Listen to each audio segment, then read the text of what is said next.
Amigos, un gusto como siempre poder saludarles. Bienvenidos a Justicia Electoral a la Semana, un programa del Tribunal Electoral del Poder Judicial de la Federación. Hoy estaremos hablando del voto 2015 de esta jornada del próximo 7 de junio. ¿Usted ya decidió su voto? Pues estaremos platicando precisamente de esta jornada que se avecina, ya faltan solo unos días. Y le quiero agradecer a Farid Barquet Climent, él es especialista en temas electorales, profesor del ITAM y de la UNAM, que platique con nosotros y como siempre bienvenido a este estudio. Muchas gracias por estar aquí, muy pues nosotros complacidos de que vengas a platicar, además de esos temas que tanto interesan. Al contrario, Guadalupe, el gusto es para mí. Muchas gracias por la invitación. Oye, ¿cuál dirías que es el gran reto de esta jornada, de este voto 2015? No, yo creo que hay varios, y no solo de este voto 2015. Yo creo que cada proceso electoral implica una serie de retos para la sociedad en general, para las instituciones encargadas de organizar y de velar por la legalidad de las elecciones, así como para los actores políticos. Creo que cada proceso electoral es una ventana para perfeccionar nuestro sistema electivo, también para abonar a una mayor confianza, a que los votos cuenten y se cuenten bien. Y me parece que particularmente esta jornada electoral que, como decías, se avecina, para inicios de mes, para el día 7 de junio, va a poner a prueba el nuevo entramado de normas electorales que nos dimos como resultado de un proceso de reforma electoral. Es decir, va a haber una serie de disposiciones que se van a poner a prueba y se verá si traen resultados sociales benéficos o positivos, ¿no? Ahora, está este asunto de votar o no votar. Ese es el dilema. ¿Cómo ves? No es Shakespeare aquí, pero ¿cómo haces el análisis? ¿Tenemos que votar? ¿No debe votar el ciudadano en esta oportunidad que se nos va a presentar? Parece que, como bien lo dices, hay pulsiones en un sentido y en otro. Hay quienes llaman a ejercer el voto y hay quienes llaman a abstenerse de hacerlo o inclusive acudir a hacerlo y anularlo. Me parece que si se aborda desde una perspectiva puramente jurídica, podríamos decir que hay una especie de contradicción en la Constitución mexicana que dice que el voto es al mismo tiempo un derecho y una obligación del ciudadano. Lo que no se entiende es cómo algo que es un derecho, es decir, que puedes optar por ejercerlo o no, es al mismo tiempo una obligación. Bueno, a final de cuentas se trata de un derecho. Me parece que quienes se han manifestado por no votar, además de que están haciendo un ejercicio libre de expresión, me parece que lo que están manifestando es una inconformidad bastante extendida con el funcionamiento del sistema político.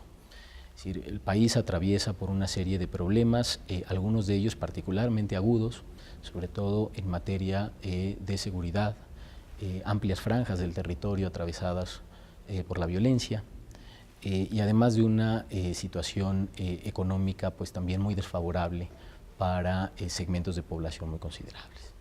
Me parece que esto gravita desde luego sobre la credibilidad, sobre las simpatías hacia la clase política en general, y de ahí que cunda muchas veces este llamado a no votar. Sin embargo, me parece que si una oportunidad hay para pasar por la prueba del ácido a la clase política, para eventualmente premiar con un refrendo o sancionar con un voto por una opción alternativa, es justo en las elecciones. Es decir, las elecciones, aunque no son un mecanismo perfecto, son lo más cercano que tiene el ciudadano a poder incidir en quiénes van a ser las personas que van a gobernar, que es la pregunta clave en una democracia y la pregunta clave en política en general.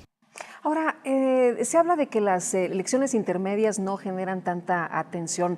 Depende, pienso yo, que de la zona en donde estemos, porque, por ejemplo, habrá elecciones en 9 estados de la República en los que van a elegir gobernador y ahí el pulso, la efervescencia es totalmente distinta a donde solamente se va a elegir diputados federales. Así es.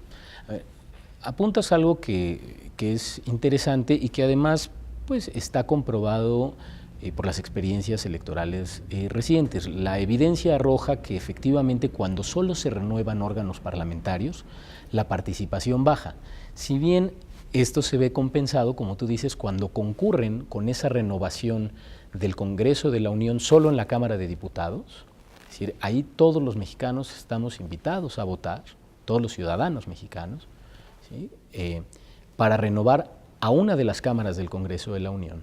Ahora bien, no hay cambio en todos los poderes ejecutivos locales, sino solo en 9, como bien lo dices. Entonces, claramente en esas entidades federativas, en esos estados del país, hay, como bien lo dijiste, una mayor efervescencia. ¿Por qué? Porque en la cultura política mexicana seguimos pensando, y esto no es necesariamente un equívoco, pero me parece que sí es en muchos sentidos un espejismo, que todo el poder recae en el Poder Ejecutivo, léase gobernador, jefe de gobierno o el presidente de la República. Entonces, por eso es que se da esta baja. Sin embargo, en aquellos estados donde también va a haber renovación de gobernadores, pues y se registra desde luego una mayor participación, una mayor atención pública. Desde luego hay mayores recursos públicos y también privados involucrados, y también una atención mediática mucho más significativa. Nos debería de llamar muchísimo la atención esto de las intermedias, porque mencionas, se escoge a los legisladores son los que hacen las leyes en este país, y las leyes en este país son las reformas en las que nos van a cobrar más impuestos, o la educativa, o la laboral, es decir, son cosas que nos impactan directamente, o nos benefician o nos perjudican. Así es. Me parece que todo es un punto medular. Creo que por razones, se podría pensar hasta antropológicas, pero también por una inercia histórica de hiperconcentración del poder en el presidente de la República, la sociedad tiende a pensar que las elecciones para renovar el Congreso son como elecciones de segunda, elecciones que no revisten la misma trascendencia. Tú lo has dicho muy bien, tan no es así que por esos órganos pasan la aprobación de leyes que impactan directamente en la vida de los ciudadanos. Y te diría algo más, no solo se aprueban leyes en la Cámara de Diputados, también se aprueban, y sobre todo, el presupuesto de egresos de la Federación. A mí me parece que el presupuesto, la forma como queda confeccionado, es el síntoma de cuáles son las prioridades de un país. Así como una familia planifica su gasto en función de sus ingresos, un país también. Ahí donde destina mayores recursos es porque considera que son las áreas prioritarias o que revisten una mayor importancia en términos de gasto. Entonces, lo que debe saber la ciudadanía es que las 500 personas que resulten electas para los próximos 3 años son quienes habrán de decidir hacia dónde se destina el dinero de la Federación, lo que la Federación recauda. Farid, ¿para qué votar? ¿Para qué salir el próximo domingo y votar por alguien si nos están diciendo que son malos, que son corruptos, que si vas a votar a lo mejor tendrías que escoger entre el menos malo? ¿Tú cómo ves todo esto que se ha señalado? Me parece que hay una legítima inconformidad hacia los resultados que ha arrojado la clase política. Me parece que la clase política es en buena medida responsable del deterioro de la convivencia que se registra en el país. Cuando digo es responsable en buena medida, no estoy diciendo que sea el único responsable. Hay otros actores sociales, ¿no? La ciudadanía en general, el empresariado, digamos, múltiples áreas de la vida social que gravitan sobre los problemas que actualmente acusa el país. Yo considero que si bien esta molestia es legítima y es fundada, me parece que la peor manera de enmendarla es llamando a no participar en la elección de esas personas. Alguna vez yo escuché decir a Jesús Silva Herzog Márquez, y no recuerdo si a su vez él parafraseaba a alguien, pero decía: ignorar los temas políticos, y en este caso los electorales, equivale a escupir hacia arriba. Es decir, más allá de que tenga muchas imperfecciones el sistema político, las elecciones son de las pocas oportunidades que tiene el ciudadano de expresarse. Me parece que es una oportunidad que no se debe dejar pasar, pero si en el fuero interno de cada persona consideran que es una simulación, que los votos no cuentan, etc., pues cada quien es libre de creer lo que quiera. Pienso que no votar abona precisamente a que quienes han actuado mal y a quienes han incumplido con sus obligaciones se entronicen aún más en el poder. Dicho de otro modo, el ejercicio del voto ha sido precisamente el reclamo histórico por ejercer el voto, es lo que ha llevado a un paulatino mejoramiento de las instituciones, por ejemplo las electorales, ¿no? Como es el caso del tribunal que conoce de la conflictualidad política, o bien de los institutos electorales tanto de los estados como el ahora nacional. Que existan mecanismos de confianza, que los vecinos sean quienes se encarguen de recibir y de contar los votos, que haya instancias jurisdiccionales para revisar si efectivamente la voluntad ciudadana es la que se plasma en quiénes son los ganadores o los perdedores de las elecciones. Eso le ha costado mucho al país. ¿Quiénes son los que fundamentalmente han empujado por ello? Los que han reclamado su derecho al voto. Me parece que ahora no debemos claudicar porque de lo contrario podemos sufrir una regresión. Estamos hablando también del voto de los jóvenes, este voto que es sumamente importante y que puede definir una elección. ¿Qué les dirías tú a los chavos, a quienes por primera vez dicen, híjole, ¿qué hago? ¿Sí voy, no voy? Esto está re duro, oye, ser ciudadano no es tan sencillo. Claro, me parece que ahí vamos a asistir a un fenómeno que ha ocurrido en otros países. Pienso, por ejemplo, en el caso de España. Quizá para las generaciones que vivieron la dictadura en ese país, son más conscientes del valor del voto, más allá de la insatisfacción que los partidos tradicionales actualmente les produzcan. En cambio, las generaciones jóvenes que no vivieron lo que es no votar, lo que es tener canceladas las posibilidades de participación política, tienden a apreciar o a valorar menos el voto. Me parece que las generaciones de jóvenes, pues yo comparto en mucho su desazón, comparto en mucho su preocupación por la falta de horizontes que hay para la inmensa mayoría de los jóvenes. Además que tú tienes un muy buen termómetro, convives con ellos todos los días. Claro, y está también ese talante crítico propio de la juventud, ¿no? Yo creo que los jóvenes sabrán dimensionar la oportunidad que esto representa.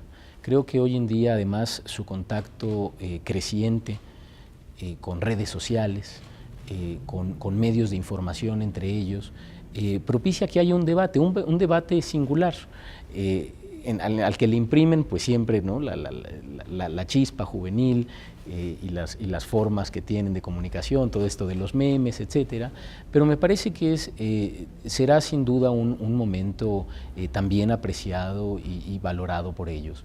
A veces hay una estigmatización hacia los jóvenes de que son apáticos, de que están distantes de lo que ocurre en la sociedad. Yo creo que todo lo contrario. Fíjate que platicaba con Felipe de la O de Voto Informado de la UNAM, y decíamos, bueno, ¿qué pasa con los jóvenes? ¿Sí están interesados o no?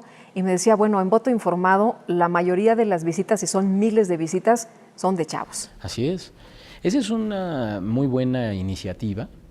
Ahí creo, la verdad es que quien se ha quedado corta nuevamente es la clase política. Hasta hace unos cuantos días leía yo que aproximadamente 2.700 candidatos habían resuelto el cuestionario que esta plataforma de voto informado de la Universidad Nacional, de la Facultad de Ciencias Políticas en específico, ofrece. Bueno, 2.700 equivale aproximadamente a que solo un candidato por cada cargo de elección popular está participando.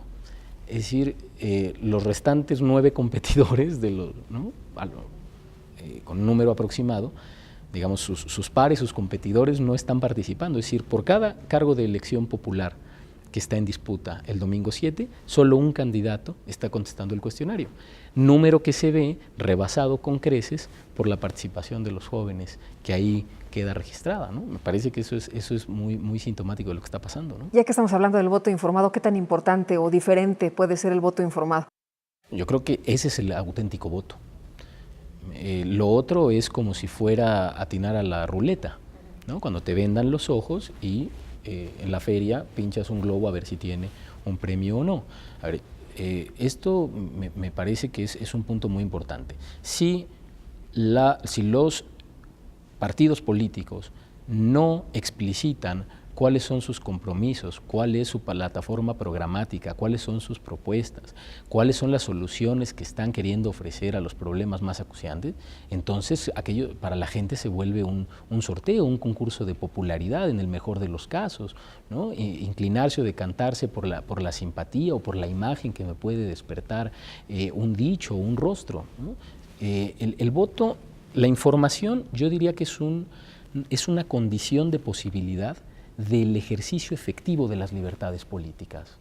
De lo contrario se vuelve un ejercicio vacío. Ahí hay un compromiso recíproco, me parece, de la clase política de genuinamente acercarse y hacer política, lo que implica efectivamente hacer compromisos, lanzar propuestas, como también un compromiso cívico de las personas de procurar informarse y procurar estar al tanto de cuál es la oferta de las distintas opciones políticas. Hablabas hace unos momentos del valor del voto. Hay quienes le ponen precio al voto, no valor. A ver, ¿qué opinas de esto? Pues eso es uno de los rasgos más ominosos de países como el nuestro, Guadalupe, que tristemente están atravesados por enormes desigualdades. A veces quien le pone precio al voto es quien busca coaccionarlo, no quien por su premura material y por su estado de pobreza tiene que, o se ve en la premura de tener que darlo a cambio de alguna dádiva, que puede ser o bien dinero, o bien entregas de bienes como despensas o distintos satisfactores. Creo que en el país desde 1996, y creo que con buena intención ha buscado a través de normas legales erradicar el problema. Antes teníamos todo un título dentro del Código Penal, hoy tenemos una ley ex professo, una ley de delitos electorales, tenemos una fiscalía especializada para perseguirlos e investigarlos, hay causales de sanciones administrativas para los partidos políticos que incurran en este tipo de conductas y desde luego para los ciudadanos que las lleven a cabo, pero me parece que el problema no es de normas.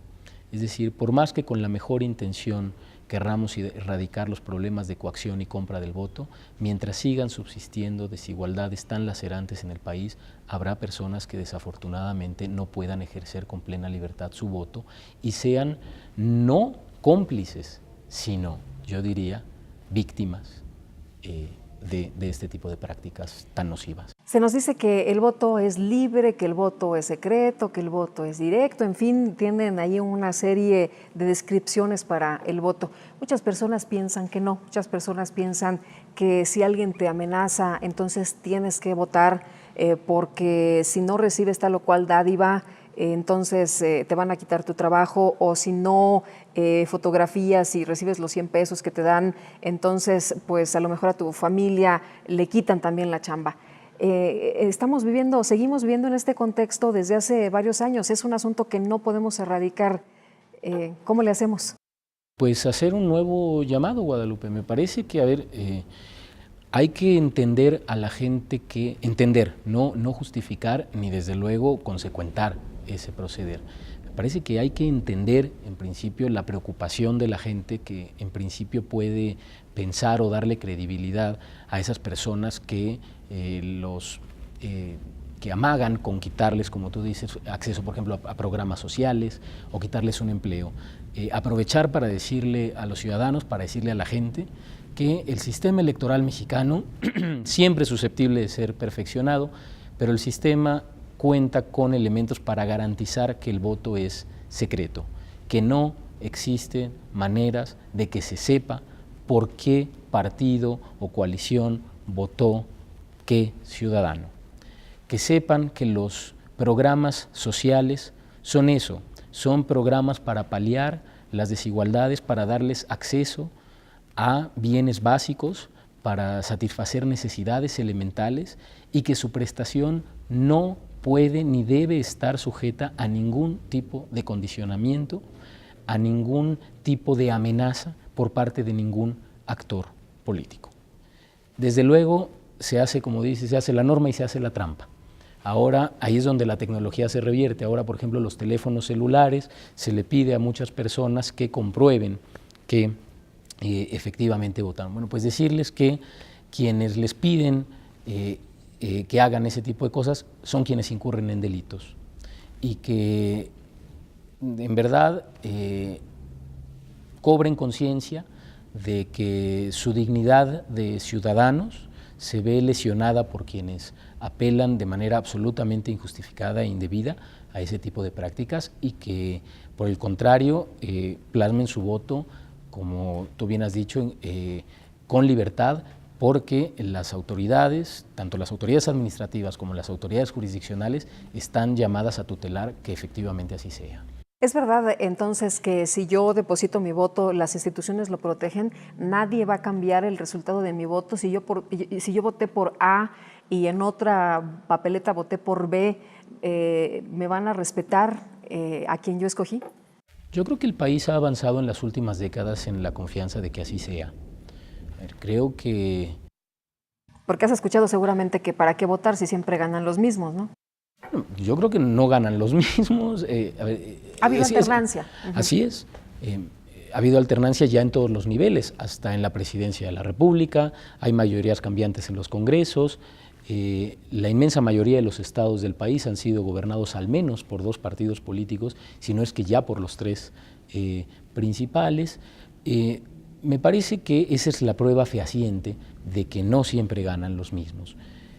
Creo que a diferencia de lo que ocurría en los años 80, donde eran los gobiernos quienes organizaban las elecciones, hoy son instituciones que al menos en la letra de la Constitución y en la ley deben garantizar imparcialidad, pero sobre todo que piensen en una cosa los ciudadanos: quienes van a recibir de primera mano el voto y quienes los van a contar en primera instancia son sus propios vecinos, si no es que ellos mismos, ¿no?, al fungir como funcionarios de casilla el domingo de la votación y al mismo tiempo como ciudadanos que van a votar. Y me parece que ese filtro auténticamente ciudadano, donde son más de 130,000 mesas receptoras de votación a lo largo de un territorio tan extenso, pues me parece que pensar que hay una maquinación detrás, que puede haber una única mano que gobierne el conteo de esos votos, me parece que además de que es muy difícil pensarlo, está pensado precisamente para que eso no ocurra. Es decir, el diseño de la recepción y del cómputo de los votos está pensado para restar en la mayor medida posible cualquier intento de que un grupo, una facción, un actor político pueda manipular o tergiversar el sentido o la orientación del voto mayoritario. ¿Cómo tutelan mi voto instituciones como el Tribunal Electoral? ¿Cómo protegen mi voto? Los primeros que reciben las votaciones son las denominadas autoridades administrativas electorales, ya sean los organismos públicos locales electorales en los estados o bien el Instituto Nacional Electoral. Una vez que se realizan los cómputos, los partidos políticos pueden ejercer acciones legales para que el Tribunal Electoral del Poder Judicial de la Federación, como los tribunales de los estados, diriman aquellos diferendos. Es decir, no es inapelable lo que digan el INE o los institutos electorales locales. Existe una instancia para que, con la Constitución y la ley en la mano, e inclusive con tratados y convenios internacionales, se valoren las condiciones en las que se llevó a cabo la votación e inclusive se valoren pruebas para ver si los resultados efectivamente se compadecen con lo acontecido durante la jornada. Contar con lo que se dice técnicamente una garantía jurisdiccional, es decir, con la posibilidad de llevar ante unos jueces un diferendo político, me parece que es condición de posibilidad de una democracia auténticamente consolidada, y creo que ese es el cometido y el llamado no solo de los tribunales electorales en general, sino de manera muy enfática del Tribunal Electoral del Poder Judicial de la Federación y de su Sala Superior. ¿Crees que el voto ahora es diferente, que el voto que se emite ahora es distinto a lo que hemos visto en elecciones anteriores? Ahora existe un número mayor de partidos que en la elección inmediata anterior. Ahora hay 10 partidos políticos. Hay una novedad importante que son las candidaturas independientes. Más allá de las simpatías o antipatías que despierte esta figura de las candidaturas independientes, lo cierto es que amplía el espectro de posibilidades de los ciudadanos. Es decir, mientras antes quedaba circunscrito únicamente a los candidatos que eran postulados por partidos políticos con registro. Ahora existe la posibilidad de que, sin hacerlo al abrigo de un partido político, participen en el proceso electoral. Ahora, lo que ya habría que ver es si los candidatos denominados independientes, a final de cuentas, operan o no como partidos políticos, toda vez que lo que buscan es el voto popular. Pero me parece que eso le da un cariz diferenciador a este proceso 2015, además de la existencia de 3 opciones políticas institucionalizadas nuevas, ¿no? Decías hace unos momentos algo importante, que es como una contradicción, pero es importante, es un derecho y es un derecho ganado, también es una obligación. Sabemos que si tenemos derechos también tenemos obligaciones, no nos obligan como en otros países donde pues tienes que ir o si no hasta te multan, ¿no? Efectivamente. Sí, me parece que ahí no hay que leer la Constitución con una excesiva rigidez. Me parece que compatibilizando esta suerte de contradicción de que es al mismo tiempo un derecho y una obligación, me parece que lo que está diciendo es que es un derecho, además, como tú dices, un derecho que no está ahí por generación espontánea, sino que ha sido el resultado de una lucha democrática, de una lucha igualitaria. No hay que olvidar, por ejemplo, que hasta el sexenio de Adolfo Ruiz Cortines las mujeres pudieron votar en México, ¿no? Es decir, que hay toda una historia por la reivindicación de la igualdad y de las libertades detrás del derecho al voto. Me parece que cuando la Constitución habla de que el voto es una obligación, lo dice en un sentido moral. Lo dice, me parece, desde una perspectiva de ciudadanía, de que acudir a las urnas es hacer manifiesto el compromiso que se tiene con la sociedad y con participar de la toma de decisiones que afectan a la colectividad. ¿Dirías que la jornada electoral se convierte en una fiesta?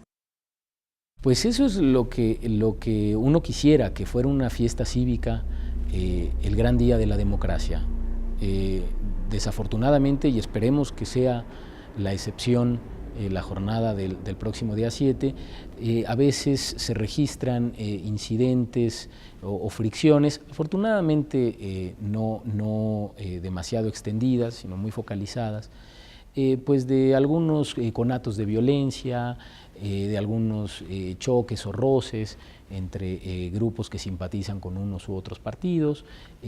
Esperemos que ese tipo de fenómenos y de hechos no se den y por el contrario sea una fiesta ciudadana. Creo que ese sí es uno de los grandes cometidos también de este voto para el año 2015. Desafortunadamente, amplias franjas del territorio nacional registran índices de violencia graves o se registran al menos situaciones vivenciales insólitas.